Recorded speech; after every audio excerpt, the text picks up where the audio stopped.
എങ്ങനെയാണ് പറയേണ്ടതെന്ന് അറിയില്ല. പറഞ്ഞാൽ സ്ത്രീ വിരുദ്ധ ചാപ്പ് കിട്ടുമോ എന്നും അറിയില്ല. കിട്ടിയാലും തരക്കേടില്ല. അമ്മയും ഒരു സ്ത്രീയാണ്. ആ കണ്ണുനീര് കേരളത്തിന്റെ വേദനയാകുന്നൊരു വല്ലാത്ത ദിവസം.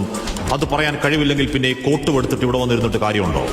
വീടിന്റെ ഉമ്മറ പകാലത്തിൽ അവസാന യാത്രയ്ക്ക് ഒരുങ്ങിക്കിടന്നവന്റെ ജന്മദിനം ഇന്നലെയായിരുന്നു. പ്രായം കേവലം 42 ഉള്ളൂ. ആ താടി കൂട്ടിക്കെട്ടി ചേതനയില്ലാത്ത മുഖത്തേക്ക് നോക്കി, മുത്തേ നിന്റെ മുഖമൊക്കെ മാറിപ്പോയല്ലോടാ മോനെ എന്ന് വേദനിക്കുന്ന ഒരു പെറ്റവയറിന്റെ വേദന കണ്ടു നിൽക്കാവുന്നതാണോ? ലോകത്തിലെ ഏറ്റവും വലിയ വേദനയുടെ പേര് അമ്മയുടെ പുത്രദുഃഖമെന്നാണ്. ദീപകിന്റെ തലക്കൽ കൊളുത്തി വെച്ച നിലവിളക്ക് പോലെ അച്ഛനും അമ്മയ്ക്കും കുടുംബത്തിനും ആ വീടിന്റെ ഒരേ ഒരു വെളിച്ചം താനെയങ്ങ് കിട്ടുപോയതല്ല. റീച്ചിനും ഷെയറിനും വേണ്ടി അഹങ്കാരത്തിന്റെ പരികൊള്ള ഒരു സ്ത്രീ അടിച്ചു കെടുത്തിയതാണ്. ഒരു കുടുംബം നാനാവിധമാക്കിയതാണ്.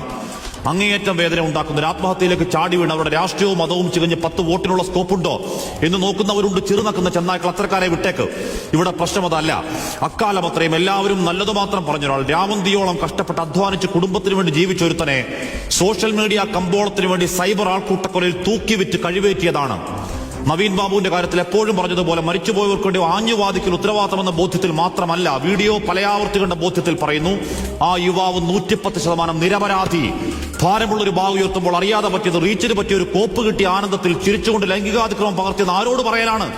ആദ്യമായിട്ടൊരു വീഡിയോ എറിച്ചില്ല, പിന്നെ ആ സ്ലോ മോഷൻ പല ആംഗിളിൽ എഡിറ്റ് ചെയ്ത് സാരോപദേശം തള്ളിക്കയറ്റിയ വീഡിയോ ഇന്നലെ അപ്പോൾ 27 ലക്ഷം പേര് കണ്ടെങ്കിൽ ഒരുത്തനെ പച്ചക്ക് വെട്ടിക്കീറി ഇറച്ചി കഷ്ണം വിൽപ്പനയ്ക്ക് വെച്ചതിന്റെ കൂലിയാണ്. കഷായം ഗ്രീഷ്മയ്ക്കും കൂടത്തായി ജോലിക്കും വേണ്ടി വാദിച്ചവർ ഇവിടെയും ഒരു ഹാഷ്ടാഗ് അവൾക്കൊപ്പം ഉണ്ടാക്കി ഇറങ്ങുന്നുണ്ട്. സ്ത്രീപക്ഷ കാപട്യങ്ങളെ നാണമുണ്ടോ? കോൾ ഔട്ട് എന്നും പറഞ്ഞ് യഥാർത്ഥ പരാതികളെയും തൊലക്കലാണ് നിങ്ങളുടെ പണി.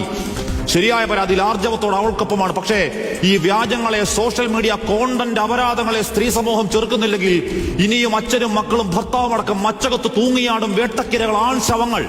ഏതോ സമാന്തര ലോകത്ത് ലൈക്കത്ര എന്ന് നോക്കി പൂണ്ടിരിക്കുന്ന പൊറവോട്ടുകൾ അടങ്ങരുത്. ഫോൺ നോക്കി ഇറങ്ങണം. ഗോവിന്ദാപുരത്തെ അമ്മയുടെ കണ്ണുനീരും മകന്റെ വായ്ക്കരയും കൂടി പിടിച്ച് വീഡിയോ ഒരു മ്യൂസിക് എടുത്ത് തള്ളിക്കയറ്റ്. അങ്ങോട്ട് കുത്തിക്കയറട്ടെ, ലൈക്കും ഷെയറും തീരട്ടെ നിന്റെയൊക്കെ മുടിഞ്ഞ ആർത്തി. പ്രിയ പ്രേക്ഷകർക്ക് എൻകൗണ്ടറിലേക്ക് സ്വാഗതം.